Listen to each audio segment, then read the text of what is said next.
Top quality और consistent performance के लिए सिर्फ सिल्वर पंप। टॉप क्वालिटी और कंसिस्टेंट परफॉर्मेंस के लिए सिर्फ सिल्वर पंप, नाम याद रखना। स्वारगेट बस स्थानक हे वर्दळीचं बस स्थानक आहे। महाराष्ट्रातलं सगळ्यात मोठं बस स्थानक आहे।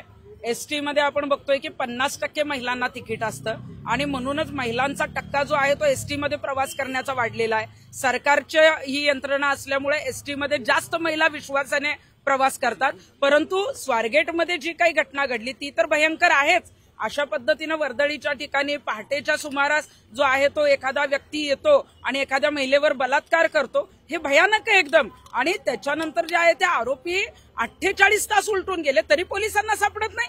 पोलीस नेमकं काय करतायत? तातडीने एफआयआर दाखल झालाय, तो इतक्या लांब तर गेला नसेल एफआयआर दाखल होईपर्यंत, परंतु आताही सांगतायत की 21 पथकं जी आहेत ती नेमण्यात आली आहे, बक्षीस जाहीर करण्यात आले। ही वेळ पोलिसांवर येते कशाला? पोलिसांनी महिला सुरक्षा जी आहे, मला वाटतं की महिलांच्या अब्रूची लक्तरे जी आहे ती आता पुण्यामध्ये वेशीवर टाकण्यात आलेली आहेत। आज कॅब चालकाचं प्रकरण पण पुढे आलेलं आहे, तिथेही महिलेला जे आहे ती कॅबमधनं उडी घ्यायला लागलेली। अनेक प्रकरणं राज्यामध्ये होत आहेत आणि एसटी डेपोची अवस्था बघा, इथे अनेक वर्ष जी आहे ते अडगळीत अनेक एसटी पडलेले आहेत। अनेक ठिकाणी आपण बघितलंय की घाणेरडं साहित्य तिथं मिळालेलं आहे, परत अवैध धंदे जे आहेत ते अशा ठिकाणी केले जातात। मग एखादी घटना झाल्यावरच परिवहन खातं जागा होणार आहे का? सरकार जागा होणार आहे का? फक्त स्वारगेट बस स्थानक नाही, आता परिवहन खात्याने महाराष्ट्रामध्ये त्यांचे जिथं जिथं बस स्थानक आहेत तिथं तिथं महिला सुरक्षा समिती नेमली पाहिजे।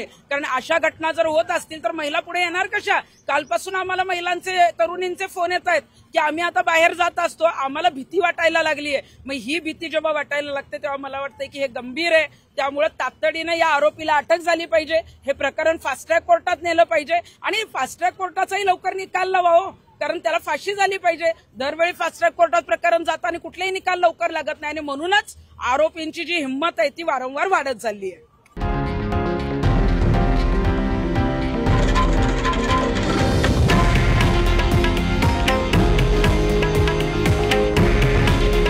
हे आहे देशातील नंबर 1 न्यूज नेटवर्क आणि आपण पाहत आहात TV9 मराठी। काळजी तुमची, हित महाराष्ट्राचं।